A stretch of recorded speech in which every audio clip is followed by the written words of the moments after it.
Assalamualaikum warahmatullahi wabarakatuh. Alhamdulillah wassalatu wassalamu ala Rasulillah Sayyidina Muhammad ibni Abdillah wa ala alihi wa sahbihi wa mawala amma ba'd. Yang selalu saya takdimi guru mursyidku dan pula guru-guru semuanya, dan tak lupa pula para pemirsa, saudara-saudaraku, teman-teman, sahabat, dan para pecinta ilmu yang selalu setia di channel Ahmad Zaki Sena ini dalam pembahasan ilmu tasawuf, jati diri, dan ilmu spiritual. Pada malam hari ini saya akan mengangkat suatu pengkajian atau pembahasan. Ada pernyataan orang, kenapa doa saya itu tidak dikabulkan? Sedangkan di dalam ayat Al-Quran itu kan dijelaskan di situ dalam surat Al-Ghafir ayat 60 itu, ud'uni fastajib lakum, berdoalah kepadaku niscaya Allah akan mengabulkan. Tapi kenapa doa saya itu tidak dikabulkan? Nah, pembahasan itu yang akan kami bahas. Pertama, mari kita mengetahui dulu pengertian daripada doa. Doa itu adalah seruan atau panggilan atau permohonan, itu secara bahasa ya. Seruan, memanggil, atau panggilan atau permohonan, itu secara bahasa. Nah, secara esensi doa, kita perlu harus tahu esensi doa. Kalau pengertian secara panjangnya itu adalah suatu permohonan dari hamba kepada sang kholik, dari makhluk kepada sang kholik, untuk mengharapkan hajat yang diinginkannya. Itu secara bahasa, secara istilah. Nah, secara esensinya, esensi doa yang perlu kita tanamkan itu adalah esensi doa. Esensi doa itu harus kita memahami sehingga kesannya itu tidak menuntut atau tidak memaksa. Masa Allah dipaksa?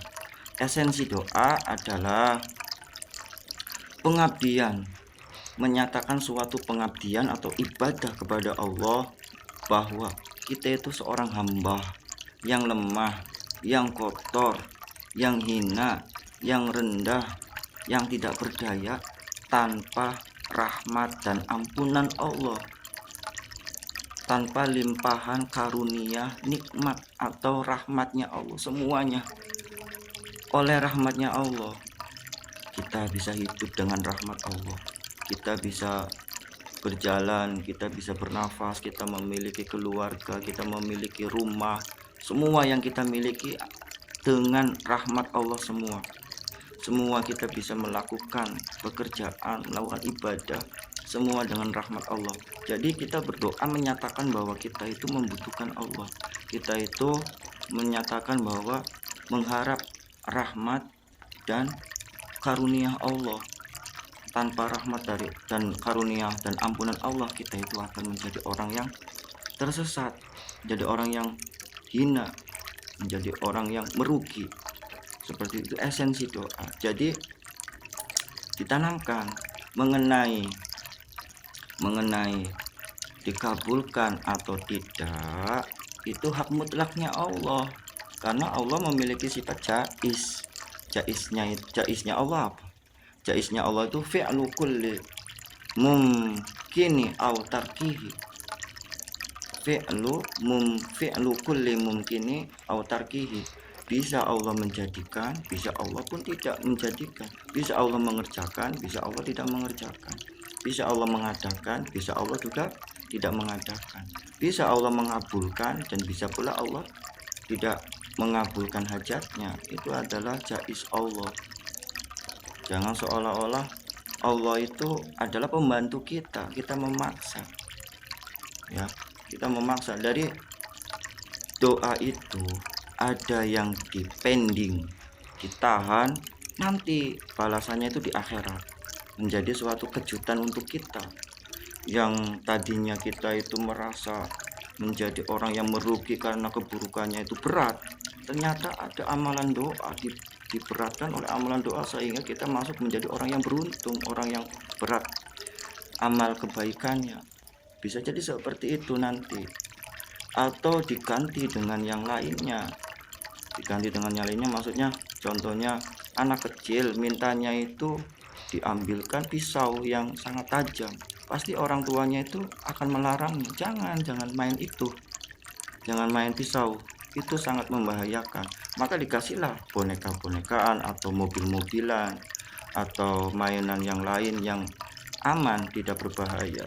Begitu pula kita, mungkin belum waktunya, belum masanya, dan berbahaya bagi kita, bisa menjerumuskan kesombongan kita, bisa menjerumuskan kesesatan kita, bisa menambah dosa-dosanya kita. Karena di dalam surat Al-Baqarah ayat 216 pun dijelaskan, wa asa an takrahu syai'an wa huwa khairul lakum wa asa an tuhibbu syai'an wa huwa syarrul lakum wallahu ya'lamu wa antum la ta'lamun. Apa yang kau kira itu benci, bisa jadi itu baik bagi kamu. Apa yang meyakini bahwa itu baik atau kamu cintai, bisa jadi itu buruk bagi kamu. Sesungguhnya Allah Maha mengetahui, sedangkan kamu tidak mengetahui. Itu surat Al-Baqarah ayat 216. Jadi doa yang kita panjatkan kepada Allah bisa jadi itu belum baik untuk kamu, akan digantikan oleh Allah dengan sesuatu yang lain. Bisa jadi digantinya dengan keluarga kita pada sehat, kita diberikan nikmat, bersyukur, bisa dimudahkan untuk beribadah, bisa selalu bahagia, itu juga nikmat ya, digantikan oleh itu ada di balik hikmah misteri daripada doa. Pun pula doa itu bisa diundur di hari pada saat yang tepat, dikala kita itu dengan doa yang kita harapkan tidak akan menjerumuskan kita kepada sesuatu kehancuran atau kemaksiatan. Karena apa? Bisa jadi kita meminta kekayaan, kalau dikasih sekarang kita bisa jadi sombong, kita bisa menjadi orang yang mentang-mentang banyak uang bisa berbuat sewenang-wenang, bisa berbuat ini, bisa berbuat itu, yang nanti akhirnya akan apa? Akan terjerumus dosa, akan terjerumus oleh pelanggaran aturan, kena hukum, masuk dalam penjara. Bisa jadi karena kita belum kuat, tapi akan dikabulkan pada saat masanya dikala kita sudah siap dan kuat. Bisa jadi seperti itu ya. Terus pula bisa juga langsung dikabulkan, bisa juga langsung dikabulkan, tapi harus memenuhi syarat-syaratnya. Kata Allah, kalau kamu pengen cepat dikabulkan harus memenuhi syarat-syarat dan yang perlu diperhatikan. Dalam surat Al-Baqarah ayat 186 dijelaskan, Bismillahirrahmanirrahim, wa idza sa'alaka ibadi anni fa inni qarib ujibu da'watad da'i idza da'ani falyastajibu li wal yu'minu bi la'allahum yarshudun ya. Artinya, wa idza sa'alaka ibadi anni fa inni qarib, apabila hambaku bertanya kepadamu tentang aku, maka jawablah aku itu dekat.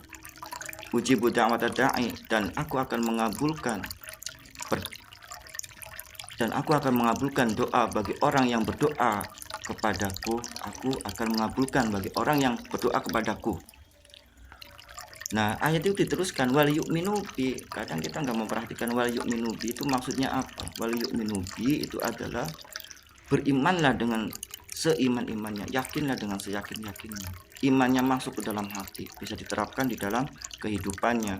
Makanya di dalam etika atau adab yang perlu diperhatikan di dalam doa itu diantaranya itu satu, harus penuh dengan keyakinan.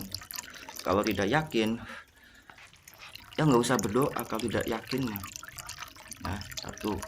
Terus meyakini tadi esensi doa. Esensi doa itu adalah kita sebagai pengabdian kepada Allah, menyatakan bahwa diri kita itu lemah, diri kita itu hina, diri saya itu sangat membutuhkan Allah. Tanpa rahmat dan karunia dan ampunan Allah, saya itu menjadi orang yang tersesat. Itu nilai ibadahnya di situ. Itu esensi doa. Dan perlu diketahui bahwa ruhnya doa itu ada ruhnya juga. Ada arti secara kata, ada arti secara definisi, ada esensi doa, dan juga ada ruhnya doa. Ruhnya doa itu adalah ingat kepada Allah, zikir kepada Allah, zikrullah. Terus apa yang perlu diperhatikan setelah kita yakin kepada Allah, setelah kita mengetahui esensi doa sebagai penghambaan kita kepada Allah, dan pula harus menetapi atau memerhatikan suatu perintah-perintahnya, baik perintah wajib ataupun sunnah, perlu diperhatikan ya. Orang kepengen doanya terkabul, sholatnya jarang. Orang kepengen doanya terkabul ya terhadap sunnah dan sholawat kepada nabinya jarang gitu. Terus selanjutnya tarkil ma'asi, meninggalkan maksiat. Meninggalkan maksiat itu perbuatan-perbuatan dosa ya harus ditinggalkan karena itu bisa menghijab, bisa mengotori daripada hajat kita. Pernah diceritakan oleh Rasulullah bahwa orang itu berdoa, gimana mungkin mau dikabulkan oleh Allah sedangkan mulutnya berbau khamr, badannya banyak najisnya, terus pula bajunya diambil dari yang haram. Gimana mau dikabulkan oleh Allah Subhanahu wa ta'ala. Jadi harus tarkil ma'asi kalau kita kepengen cepat dikabulkan. Terus melakukan kebaikan. Di antara pendorong-pendorong doa dikabulkan itu kitanya memiliki banyak kebaikan, banyak beramal soleh, baik kepada orang lain, baik kepada kedua orang tua, baik kepada keluarga, istri dan anak dan tetangga. Banyak sekali kebaikan, bukan justru malah menimbulkan membuat dosa. Selanjutnya suci pakaiannya, suci makanannya, suci rizkinya, harta yang kita masuk suci, tempatnya, pikirannya, hatinya pun harus suci dalam arti bersih dari segala penyakit hati, iri, dengki, hasut, takabur, sombong, harus bersih dari itu kalau kepengen doanya cepat terkabul. Terus dengan selalu meminta ampunan kepada Allah, menyatakan bahwa diri ini adalah kotor, merendahkan diri ya, jangan memaksa bahwa doanya harus dikabulkan, pasrah segalanya kepada Allah yang Maha mengetahui. Dan pula dalam doa harus berwasilah, memuji Allah, berselawat kepada Kangjeng Nabi Muhammad, mengagungkan Kangjeng Nabi Muhammad, dan bersilsilah kepada para kekasih-kekasihnya Allah, para wali-waliullah disebut untuk mengharapkan keberkahan daripada para kekasih-kasihnya, sehingga apa?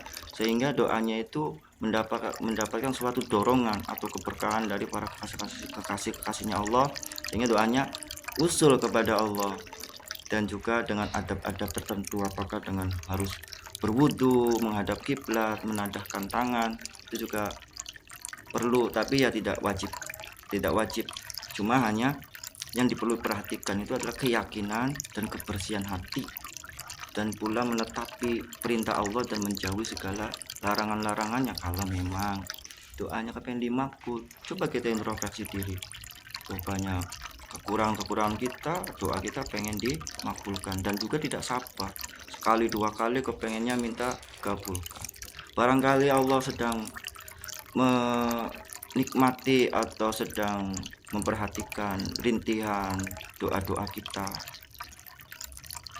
bahwa kita itu makhluk itu adalah lemah. Kita kan biasanya merendah diri kepada Allah.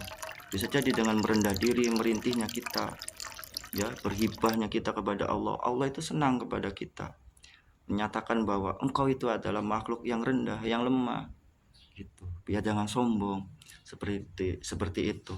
Semoga ada manfaatnya dari pembahasan doa ini, sehingga kita tidak berburuk sangka kepada Allah, selalu optimis, selalu penuh dengan harapan dan berbaik sangka bahwa akan ada suatu keindahan pada saatnya, doa akan terkabul pada saatnya. Amin ya rabbal alamin. Kurang lebihnya mohon maaf.